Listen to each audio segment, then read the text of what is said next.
A finales de octubre se cumplen 72 años del célebre radioteatro La Guerra de los Mundos de Orson Welles en la emisora CBS, que logró instaurar la histeria en la sociedad estadounidense, unos 60 minutos en los que se recrearon la llegada de extraterrestres a Grover's Mill, New Jersey, y la destrucción de ciudades incineradas con rayos mortíferos en su camino hacia la Gran Manzana.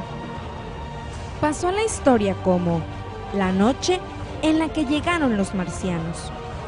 Una tarde de domingo, previa a la noche de Halloween, que provocó el terror de costa a costa, inundó de llamadas las comisarías de policía e incluso provocó algún intento de suicidio. La radio, en esa época, era la reina de las ondas.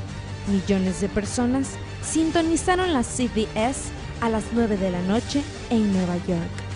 Pero quienes no escucharon el mensaje inicial, en el que se aclaraba que lo que venía a continuación era la adaptación de la obra de H.G. Wells, vivieron una auténtica pesadilla. Todo comenzó como un falso noticiario, hasta que una interrupción en el programa, con la intervención del supuesto profesor Pearson de la Universidad de Princeton, interpretado por Orson Welles, sembró el pánico con el anuncio de explosiones de gas en el planeta Marte.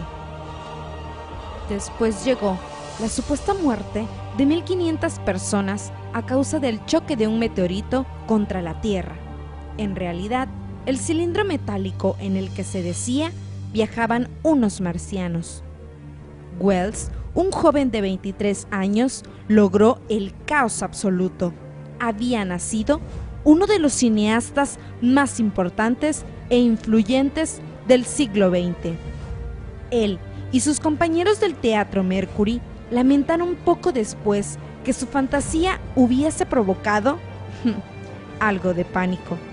Pero ese raro suceso lo convirtió en celebridad, lo catapultó a Hollywood y dio origen a su ópera prima Citizen Kane, citada a menudo como la mejor película de la historia. Para crear esa atmósfera surrealista, Welles contó con la ayuda del guionista Howard Koch, a quien le dijo: dramatiza esta novela de H.G. Wells en forma de boletín de noticias, como si estuviera ocurriendo ahora mismo. Koch no era un cualquiera, escribió Casablanca 4 años después. Joseph McBride, autor de varios libros sobre Wells, sostuvo que la notoriedad que alcanzó la retransmisión de ese ataque ficticio intensificó el interés de Hollywood hacia el joven realizador, que ya había dejado su huella en los teatros de Broadway en Nueva York. Una de las compañías clásicas del Hollywood dorado firmaron el primer contrato a Wells y le dieron el control artístico absoluto, que plasmó en Magnificent Ambersons, aunque las diferencias llegaron con el material que el director rodó para el documental sobre América del Sur, It's All True. La carrera en Estados Unidos de Wells prosiguió de forma irregular por diferencias con los estudios. Sus filmes nunca fueron imán para la taquilla, pero creó joyas como las adaptaciones de William Shakespeare, Macbeth y Otelo, y clásicos como Touch of Evil. Una carrera que se puede decir comenzó un día a finales de octubre, ya hace más de 70 años. Y de la siguiente forma, el magnífico genio terminó la siguiente obra que están a punto de escuchar, con su audio original y subtitulada en español. Recuerden, en los próximos días, la terrible lección que han aprendido esta noche. Si su timbre suena y no hay nadie allí, no era ningún marciano. Esto es Halloween.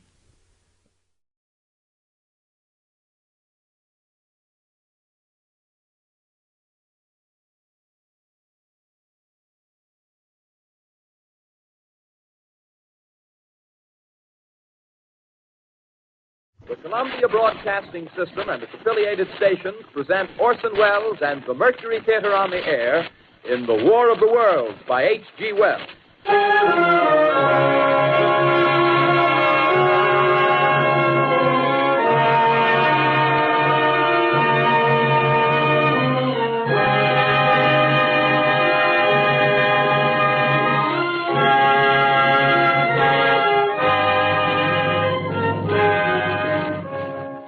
Ladies and gentlemen, the director of the Mercury Theater and star of these broadcasts, Orson Welles.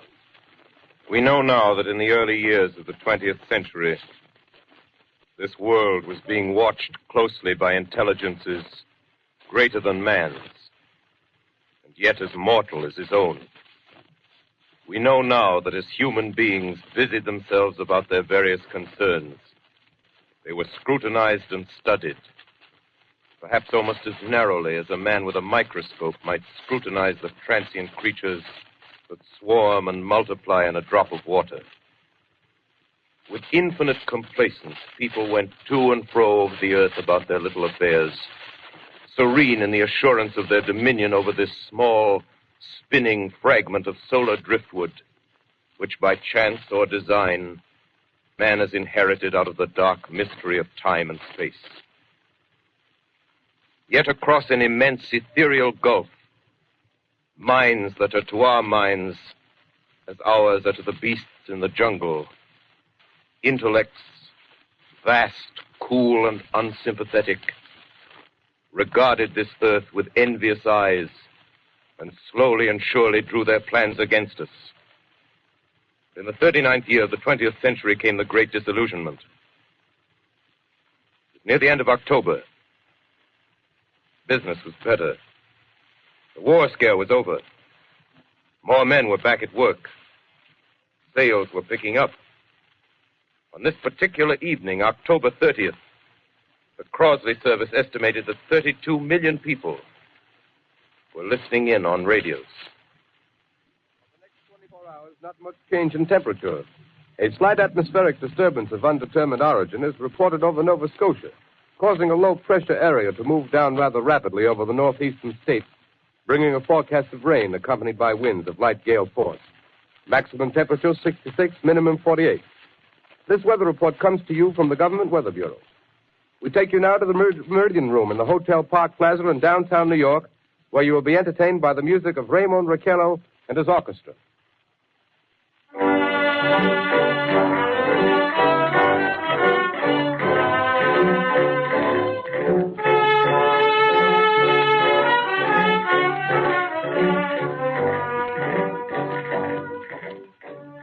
Good evening, ladies and gentlemen. From the Meridian Room in the Park Plaza Hotel in New York City, we bring you the music of Raymond Raquello and his orchestra. With a touch of the Spanish, Raymond Raquello leads off with La Campesita.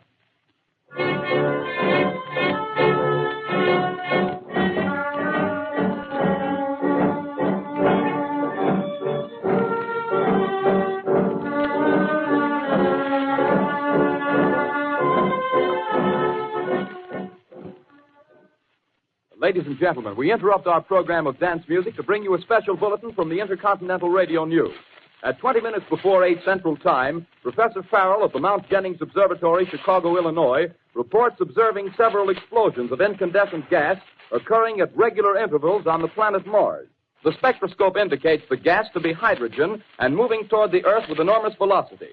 Professor Pearson of the observatory at Princeton confirms Farrell's observation and describes the phenomenon as, quote, like a jet of blue flame shot from a gun, unquote. We now return you to the music of Raymond Raquello, playing for you in the Meridian Room of the Park Plaza Hotel, situated in downtown New York.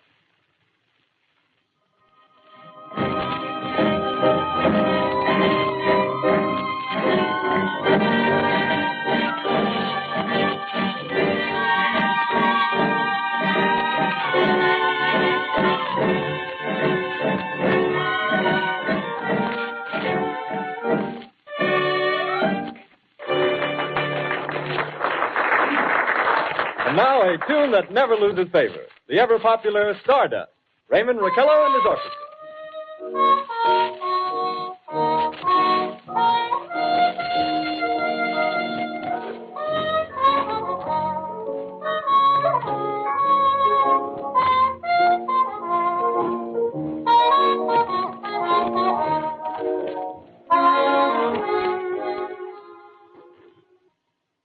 Ladies and gentlemen, following on the news given in our bulletin a moment ago, the Government Meteorological Bureau has requested the large observatories of the country to keep an astronomical watch on any further disturbances occurring on the planet Mars.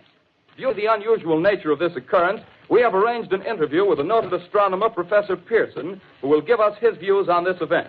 In a few moments, we will take you to the Princeton Observatory at Princeton, New Jersey. We return you until then to the music of Raymond Raquello and his orchestra.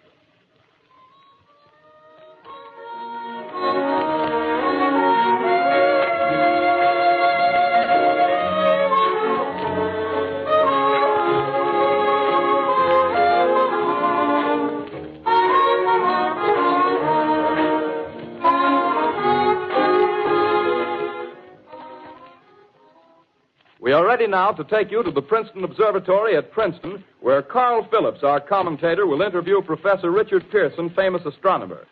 We take you now to Princeton, New Jersey. Good evening, ladies and gentlemen. This is Carl Phillips speaking to you from the observatory at Princeton.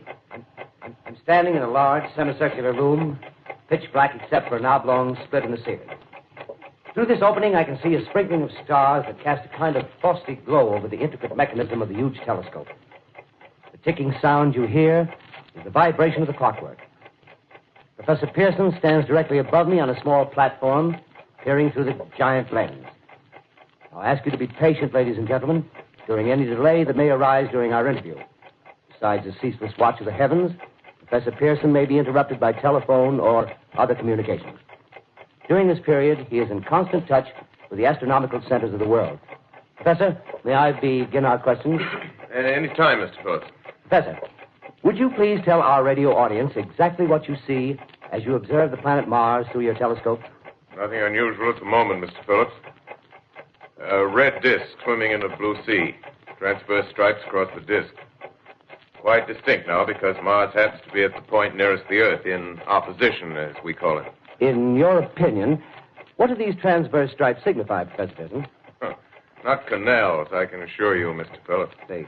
Although that's the popular conjecture of those who imagine Mars to be inhabited. From a scientific viewpoint, the stripes are merely the result of atmospheric conditions peculiar to the planet. Then you're quite convinced, as a scientist, that living intelligence as we know it does not exist on Mars? I say the chances against it are 1,000 to 1. And yet, how do you account for these gas eruptions occurring on the surface of the planet at regular intervals? Phillips, I cannot account for it. By the way, Professor, for the benefit of our listeners, how far is Mars from the Earth? Approximately 40 million miles. Well, that seems a safe enough distance. Just a moment, ladies and gentlemen. Someone has just handed Professor Pearson a message. While he reads it, let me remind you that we are speaking to you from the observatory in Princeton, New Jersey, where we are interviewing the world-famous astronomer, Professor Pearson. One moment, please. Professor Pearson has passed me a message which he has just received. Professor, may I read the message to the listening audience? Certainly, Mr. Phillips. Ladies and gentlemen, I shall read you a wire addressed to Professor Pearson from Dr. Gray of the Natural History Museum, New York. Quote, 9:15 p.m. Eastern Standard Time. Seismograph registered shock of almost earthquake intensity occurring within a radius of 20 miles of Princeton. Please investigate. Signed, Lloyd Gray, Chief of Astronomical Division. Unquote. Professor Pearson, could this occurrence possibly have something to do with the disturbances observed on the planet Mars? Hardly, Mr. Phillips. This is probably a meteorite of unusual size, and its arrival at this particular time is merely a coincidence. However, we shall conduct a search as soon as daylight permits. Thank you, Professor.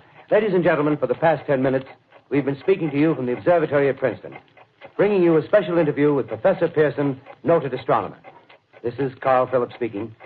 We are returning you now to our New York studio.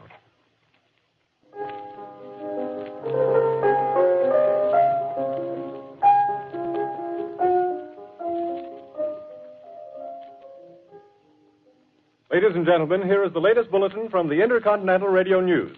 Toronto, Canada.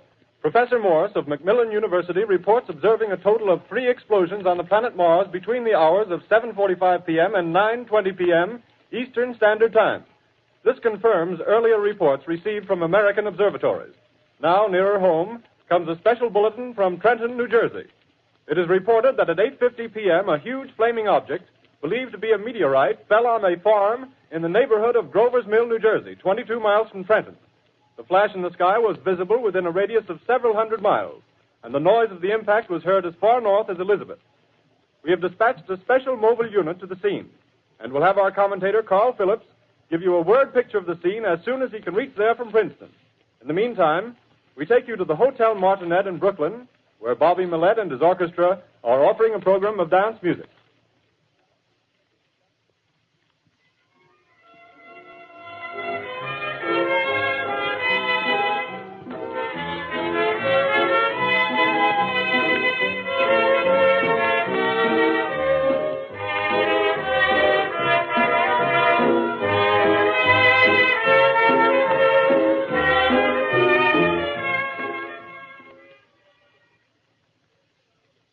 We take you now to Grover's Mill, New Jersey.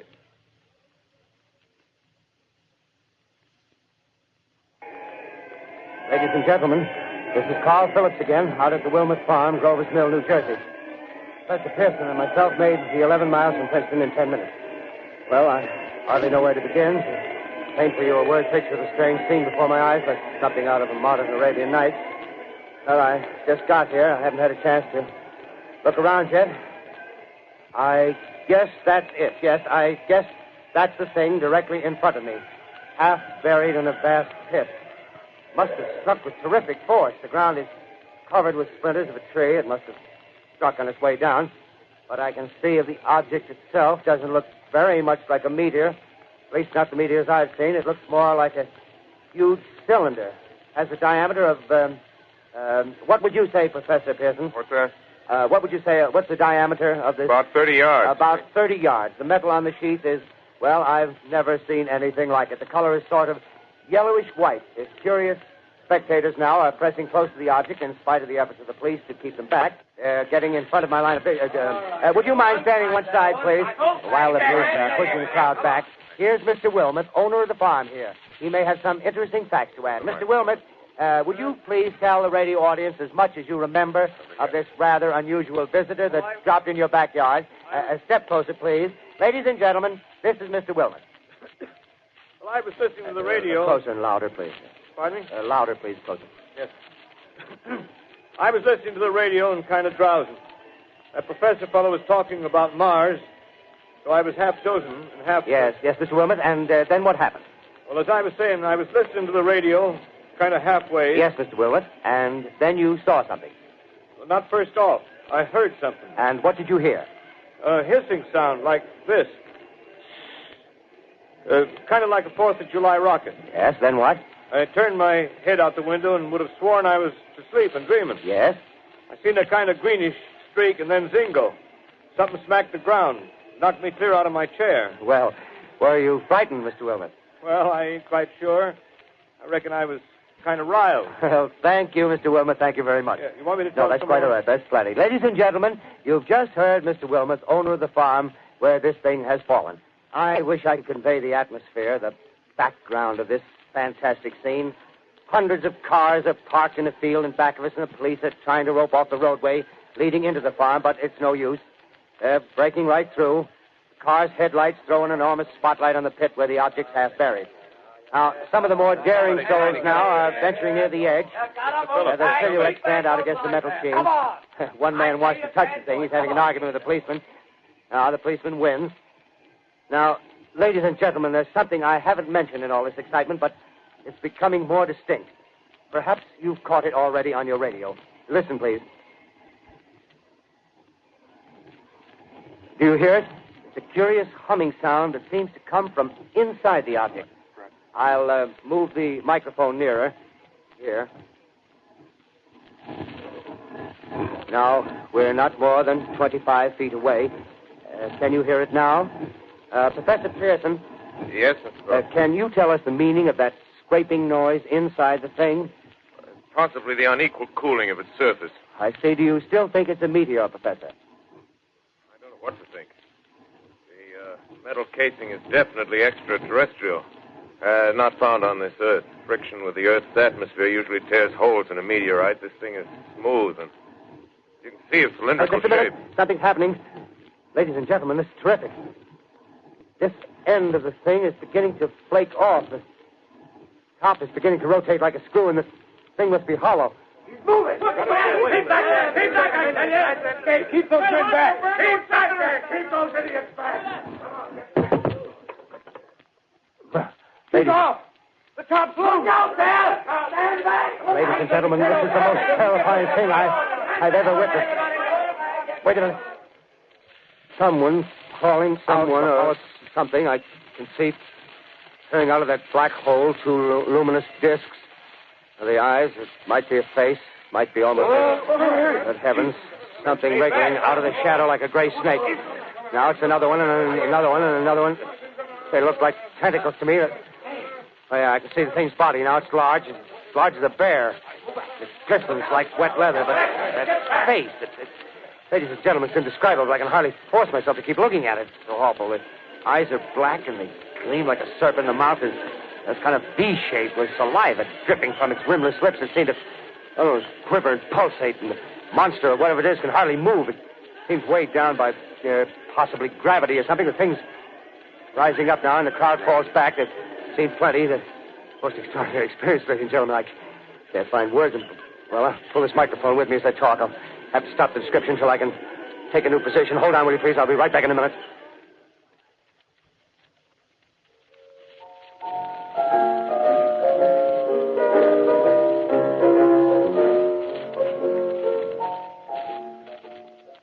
We are bringing you an eyewitness account of what's happening on the Wilmuth Farm, Grover's Mill, New Jersey.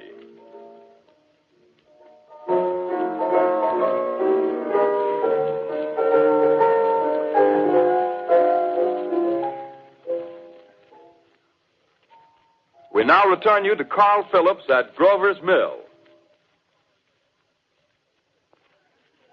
Ladies and gentlemen, am I on? Ladies and gentlemen, here I am, back of a stone wall that adjoins Mr. Wilmuth's garden. From here, I get a sweep of the whole scene. I'll give you every detail as long as I can talk and as long as I can see. More state police have arrived. They're drawing up a cordon in front of the pit. About 30 of them. No need to push the crowd back now. They're willing to keep their distance. The captain's conferring with someone. Can't quite see who. Oh, yes, I believe it's Professor Pearson. Yes, it is. Now they've parted, and the professor moves around one side, studying the object while the captain and two policemen advance with something in their hands. I can see it now. It's a white handkerchief tied to a pole. Flag of truce. If those preachers know what that means, what anything means. Wait a minute. Something's happening. A humped shape is rising out of the pit. I can make out a small beam of light against a mirror. What's that? There's a jet of flame springing from the mirror, and it leaps right at the advancing men. It strikes them head on. Lord, they're turning into flames. Now the whole field's caught up by the woods, the barns, the gas tanks of the automobiles, spreading everywhere. It's coming this way now, about 20 yards to my right.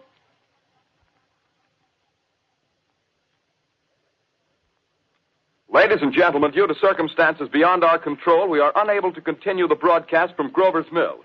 Evidently, there's some difficulty with our field transmission. However, we will return to that point at the earliest opportunity. In the meantime, we have a late bulletin from San Diego, California. Professor Indelkoffer, speaking at a dinner of the California Astronomical Society, expressed the opinion that the explosions on Mars are undoubtedly nothing more than severe volcanic disturbances on the surface of the planet. We continue now with our piano interlude.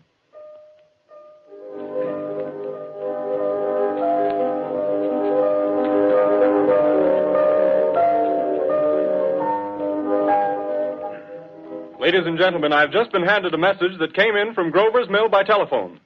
Just one moment, please. At least 40 people, including 6 state troopers, lie dead in a field east of the village of Grover's Mill. Their bodies burned and distorted beyond all possible recognition. The next voice you hear will be that of Brigadier General Montgomery Smith, commander of the state militia at Trenton, New Jersey.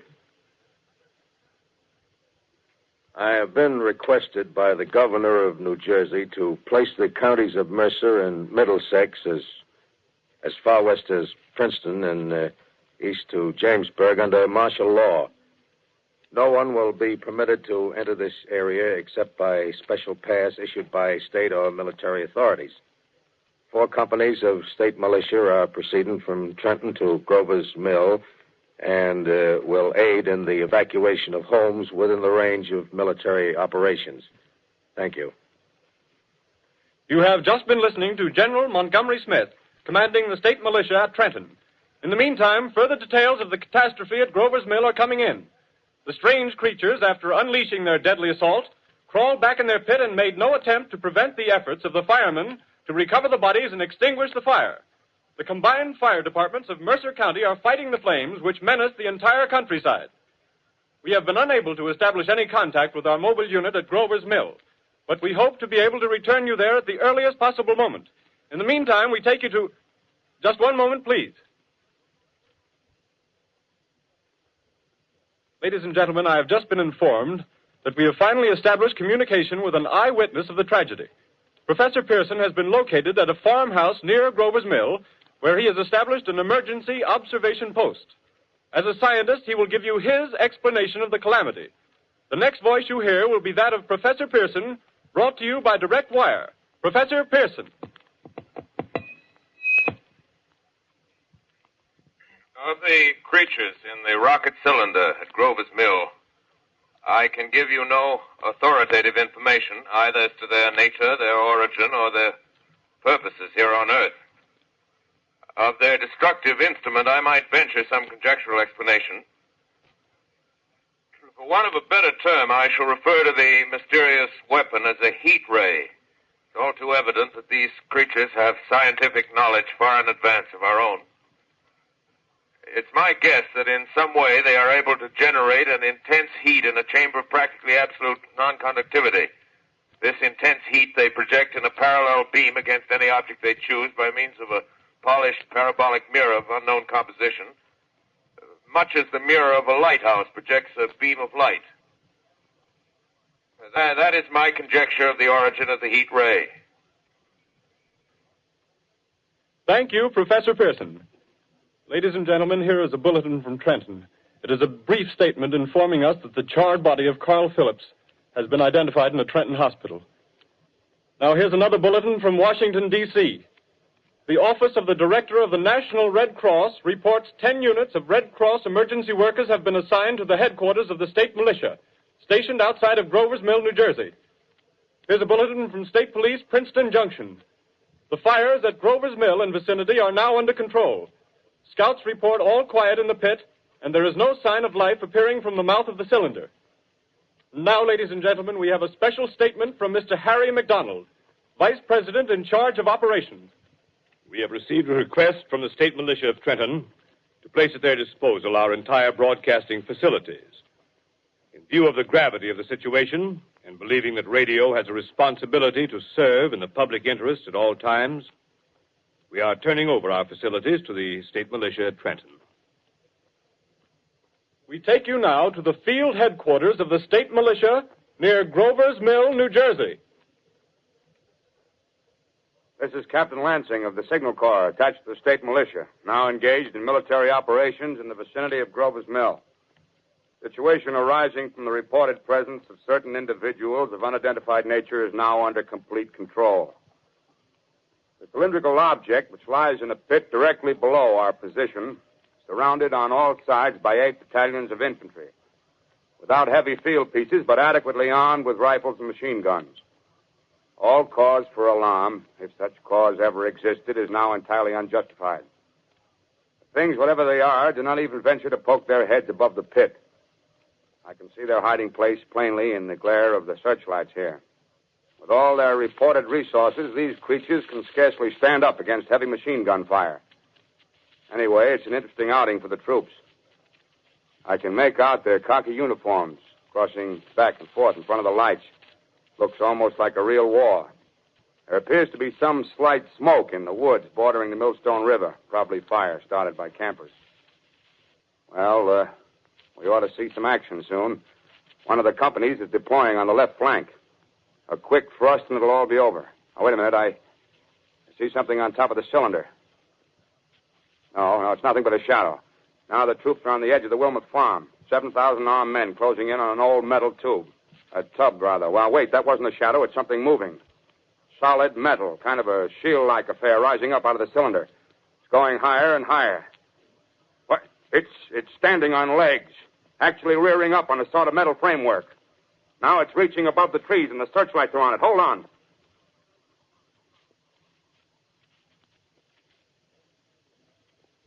Ladies and gentlemen, I have a grave announcement to make. Incredible as it may seem, both the observations of science and the evidence of our eyes lead to the inescapable assumption that those strange beings who landed in the Jersey farmlands tonight are the vanguard of an invading army from the planet Mars.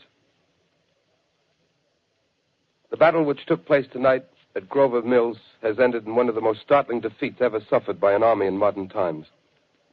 7,000 men armed with rifles and machine guns pitted against a single fighting machine of the invaders from Mars. 120 known survivors. The rest strewn over the battle area from Grover's Mill to Plainsboro, crushed and trampled to death under the metal feet of the monster, or burned to cinders by its heat ray.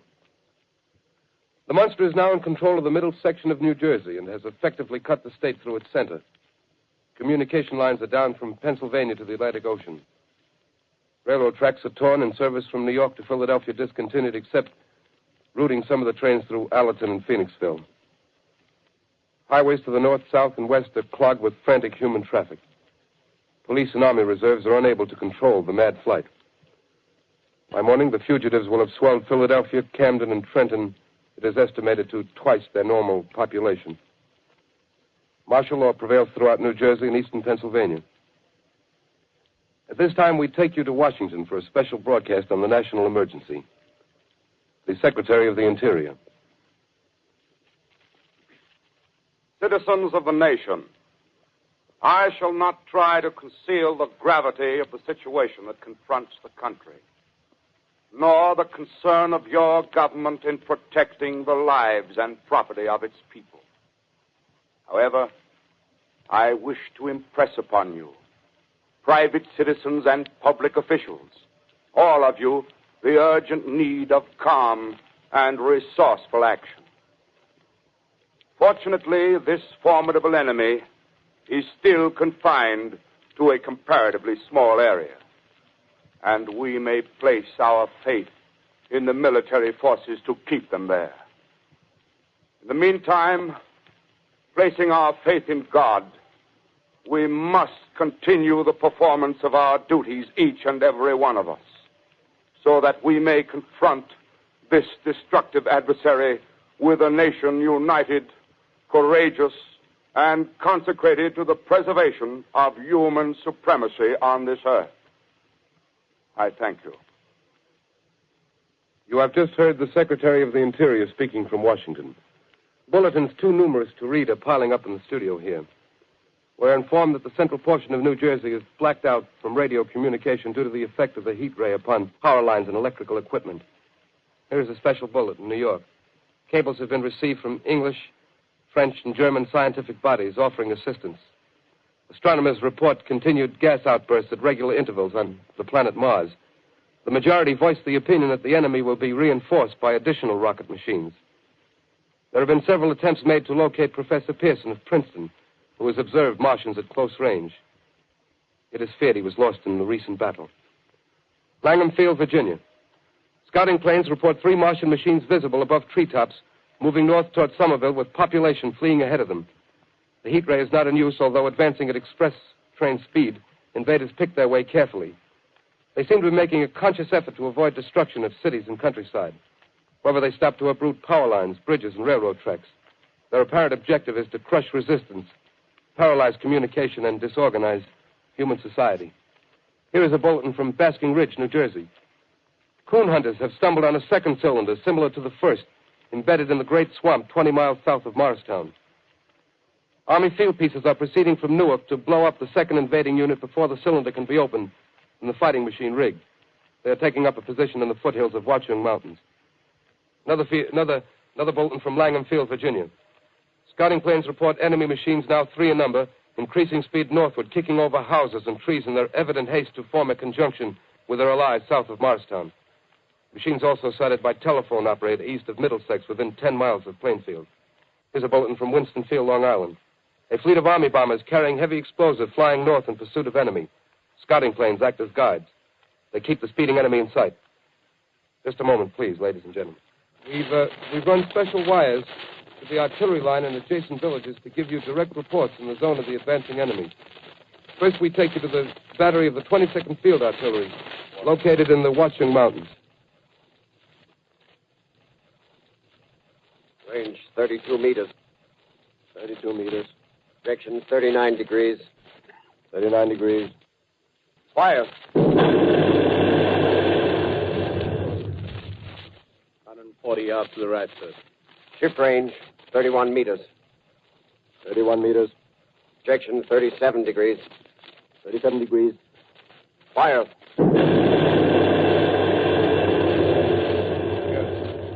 Hit, sir. Got the tripod of one of them. Let's stop. The others are trying to repair it. Quick, get the range. Shift 30 meters. 30 meters. Projection 27 degrees. 27 degrees. Fire.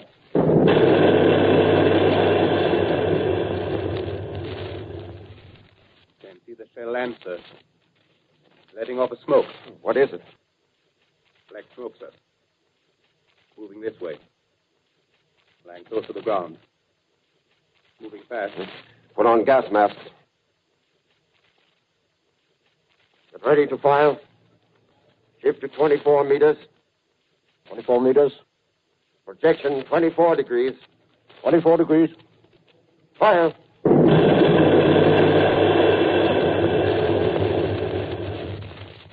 Still can't see, sir. Smoke's coming nearer. Get the range. 23 meters. 23 meters. 23 meters. Protect 22 degrees. 22 degrees.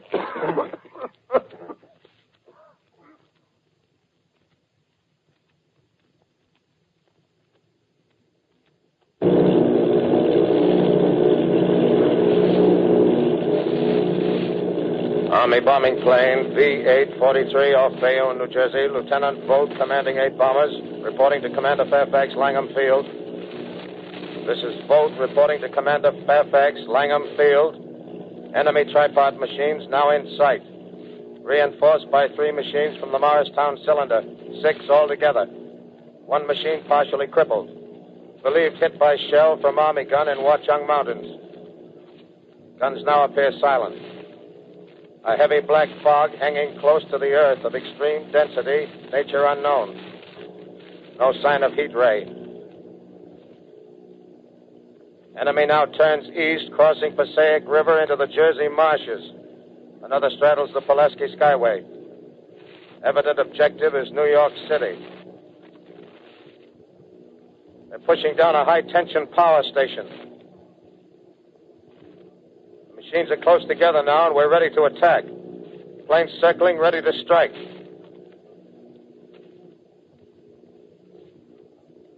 A 1,000 yards, and we'll be over the first.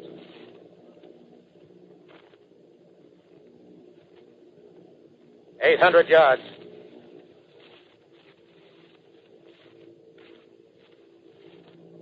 $600.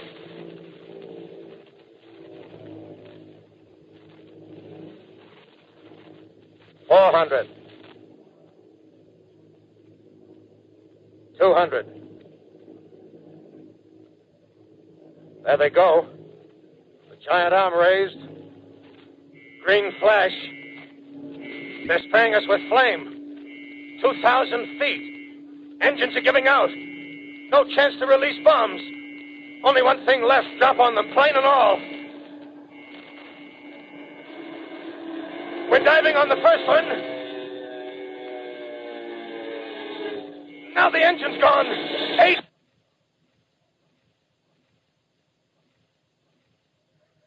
This is Bayonne, New Jersey, calling Langham Field. This is Bayonne, New Jersey, calling Langham Field. Come in, please. This is Langham Field. Go ahead. 8 Army bombers in engagement with enemy tripod machines over Jersey Flats. Engines incapacitated by heat ray. All crashed. 1 enemy machine destroyed. Enemy now discharging heavy black smoke in direction of... This is Newark, New Jersey. This is Newark, New Jersey. Warning. Poisonous black smoke pouring in from Jersey marshes. Reaches South Street. Gas masks useless.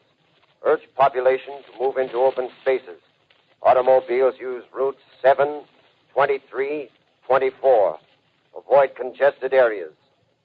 Smoke now spreading over Raymond Boulevard.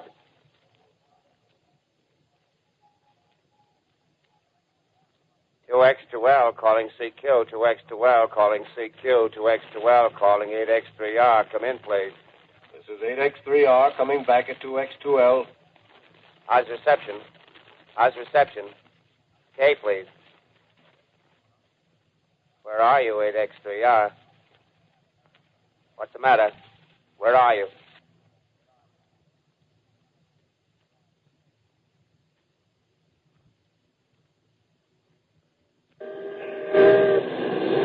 I'm speaking from the roof of Broadcasting Building. I'm speaking from the roof of Broadcasting Building, New York City. The bells you hear are ringing to warn the people to evacuate the city as the Martians approach. Estimated in the last 2 hours, 3 million people have moved out along the roads to the north. Hutchison River Parkway is still kept open for motor traffic. Avoid bridges to Long Island, hopelessly jammed. All communication with Jersey Shore closed 10 minutes ago. No more defenses. Our army is wiped out. Artillery, Air Force, everything wiped out. This may be the last broadcast. We'll stay here to the end. People are holding service here below us in the cathedral. Now I look down the harbor, all manner of boats, overloaded with fleeing population, pulling out from docks. Streets are all jammed. Noise in crowds like New Year's Eve in city. Wait a minute. The enemy's now in sight above the Palisades. Five great machines. First one is crossing the river. I can see it from here, wading the Hudson like a man wading through a brook. A bulletin is handed me. Martian cylinders are falling all over the country. One outside of Buffalo, one in Chicago, St. Louis. Seem to be timed and spaced. Now the first machine reaches the shore.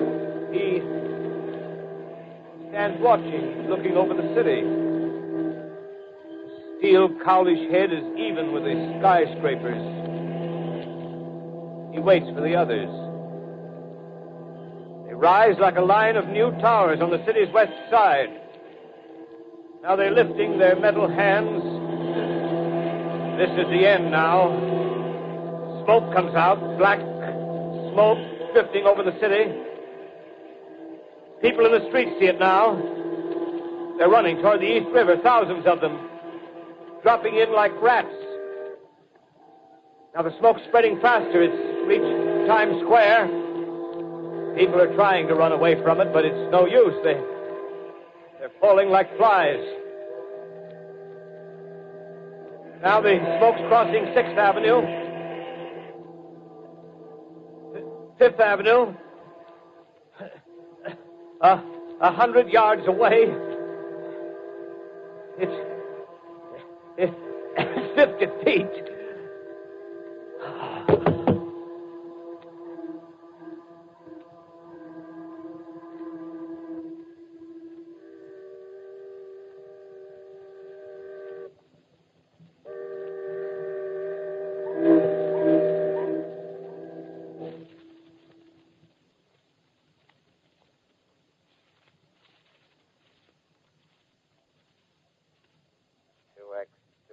Calling CQ. 2X2L calling CQ. 2X2L calling CQ, New York. Isn't there anyone on the air? Isn't there anyone on the air? Isn't there anyone? 2X2L.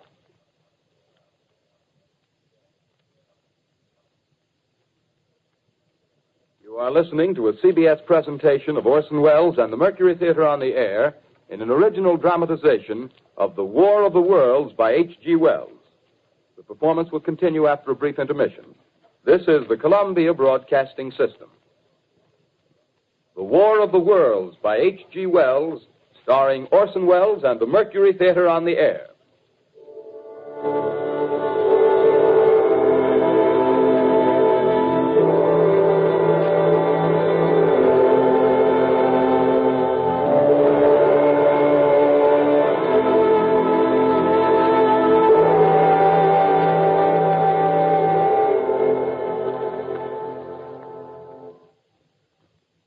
I set down these notes on paper. I'm obsessed by the thought that I may be the last living man on Earth. I've been hiding in this empty house near Grover's Mill, a small island of daylight cut off by the black smoke from the rest of the world. All that happened before the arrival of these monstrous creatures in the world now seems part of another life. A life that has no continuity with the present. Furtive existence of the lonely derelict who pencils these words on the back of some astronomical notes bearing the signature of Richard Pearson. I look down at my blackened hand and I try to connect them with a professor who lives at Princeton and who on the night of October 20th glimpsed through his telescope an orange splash of light on a distant planet. My wife, my colleagues, my students, my books, my observatory, my world. Where are they? Did they ever exist? Am I Richard Pearson?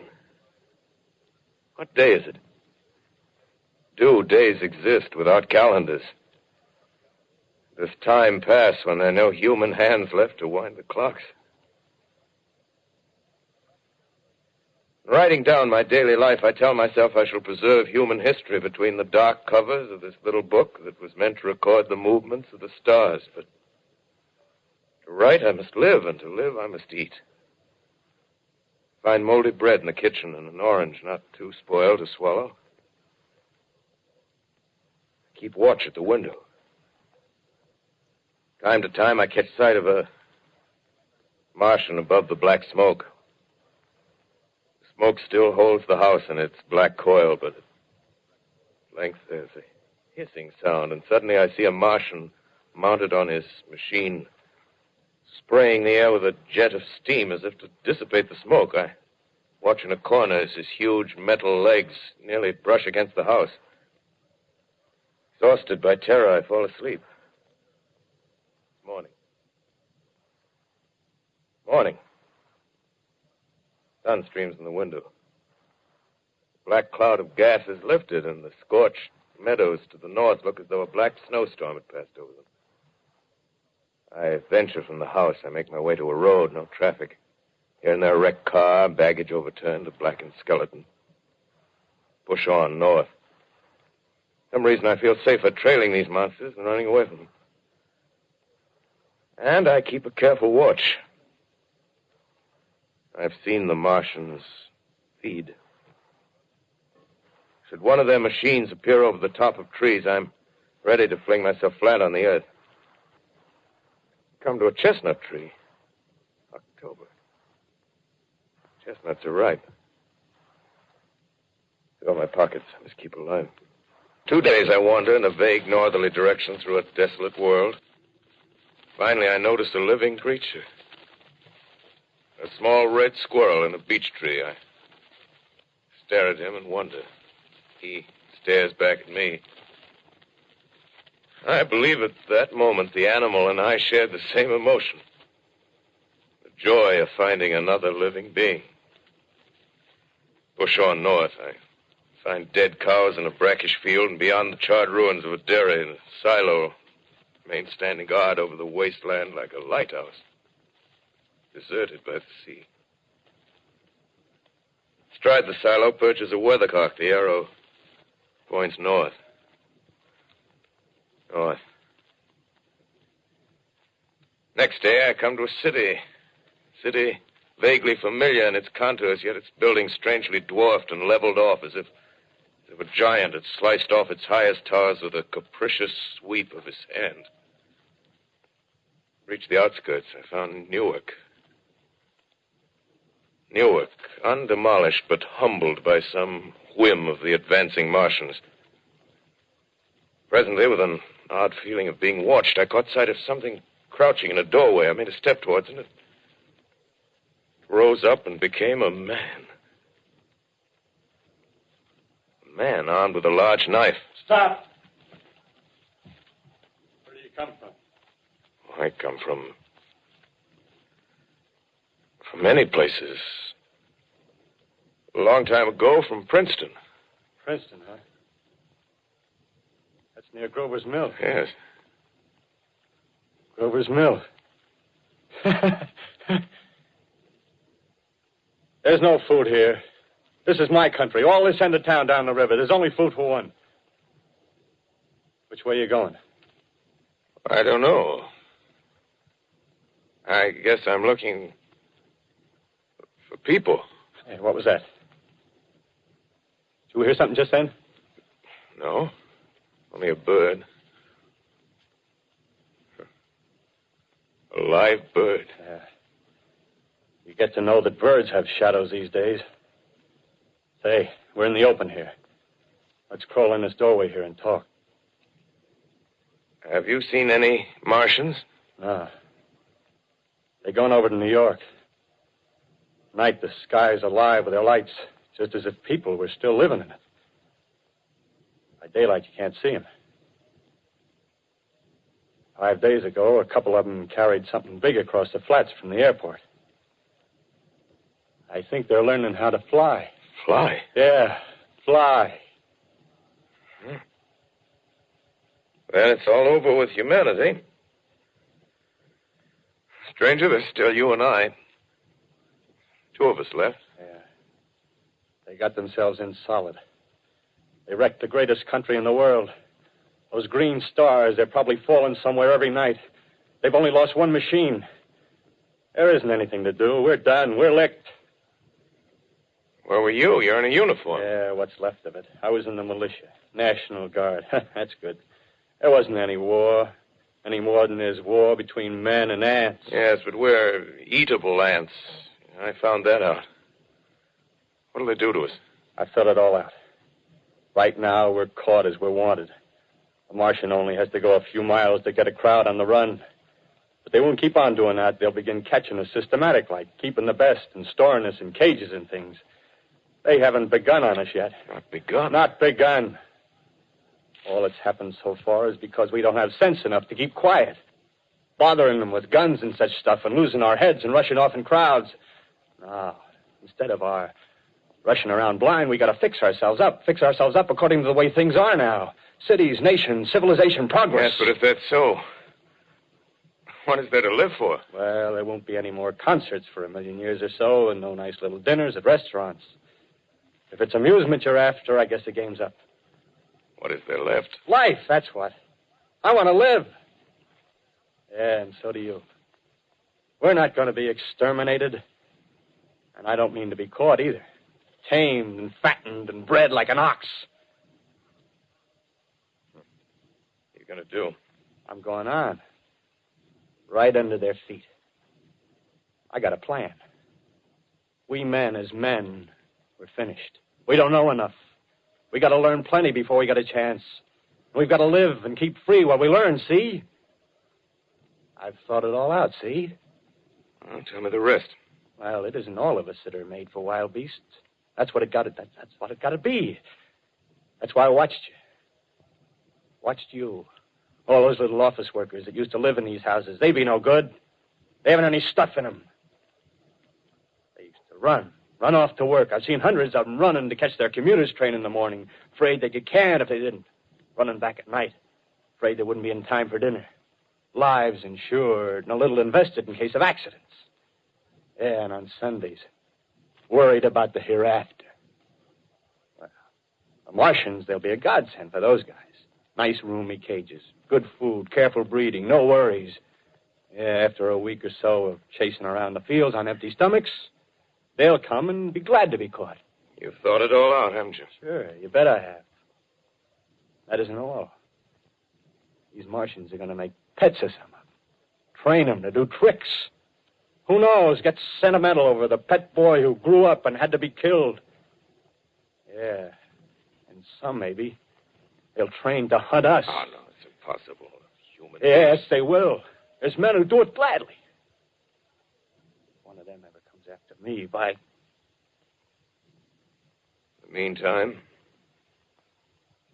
you and I and others like us, where are we to live when the Martians own the Earth?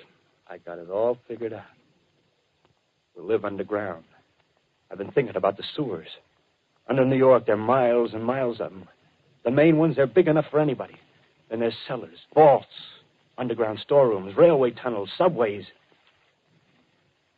You begin to see, huh? We'll get a bunch of strong men together.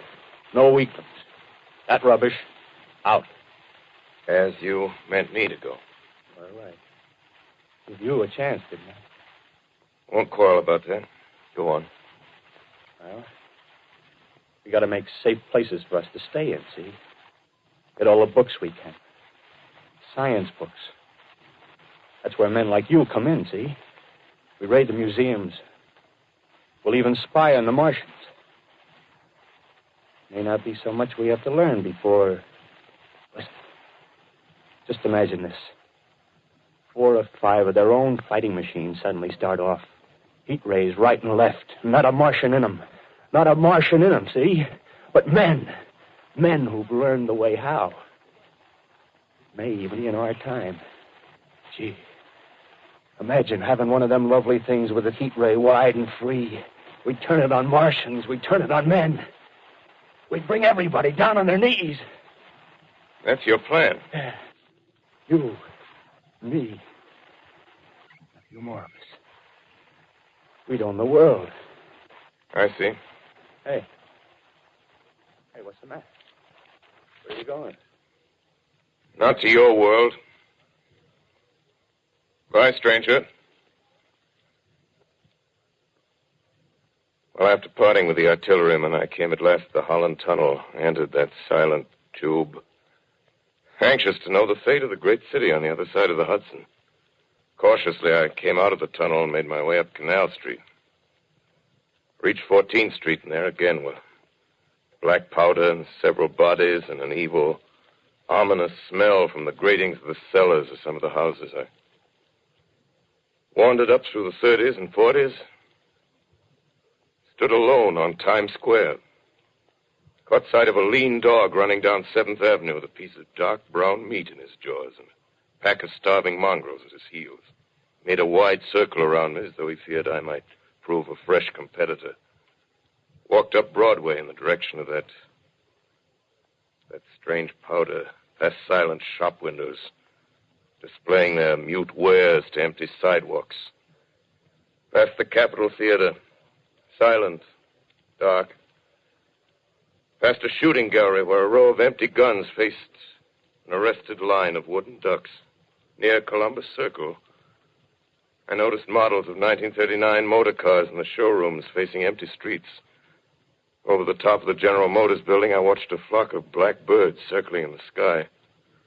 Hurried on. Suddenly, I caught sight of the hood of a Martian machine, standing somewhere in Central Park, gleaming in the late afternoon sun. An insane idea. I rushed recklessly across Columbus Circle and into the park. I climbed a small hill above the pond at 60th Street, and from there I could see, standing in a silent row along the mall, 19 of those great metal titans, their cowls empty, their steel arms hanging listlessly by their sides. I looked in vain for the monsters that inhabit those machines. Suddenly, my eyes were attracted to the immense flock of blackbirds that hovered directly below me. They circled to the ground. And there before my eyes, stark and silent, lay the Martians with the hungry birds pecking and tearing brown shreds of flesh from their dead bodies. Later, when their bodies were examined in laboratories, it was found that they were killed by the putrefactive and disease bacteria against which their systems were unprepared. Slain, after all, man's defenses had failed by the humblest thing that God, in his wisdom, has put upon this earth. Before the cylinder fell, there was a general persuasion that through all the deep of space, no life existed beyond the petty surface of our minute sphere. Now we see further. Dim and wonderful is the vision I've conjured up in my mind of life spreading slowly from this little seedbed of the solar system throughout the inanimate vastnesses of sidereal space. But it's a remote dream. Maybe that the destruction of the Martians is only a reprieve to them and not to us. Is the future ordained, perhaps? Strange it now seems to sit in my peaceful study at Princeton, writing down this last chapter of the record, begun at a deserted farm in Grover's Mill. Strange to watch children playing in the streets. Strange to see young people strolling on the green where the new spring grass heals the last black scars of a bruised earth. Strange to watch the sightseers enter the museum where the dissembled parts of a Martian machine are kept on public view. Strange when I recall the time when I first saw it. Bright and clean-cut, hard and silent under the dawn of that last great day.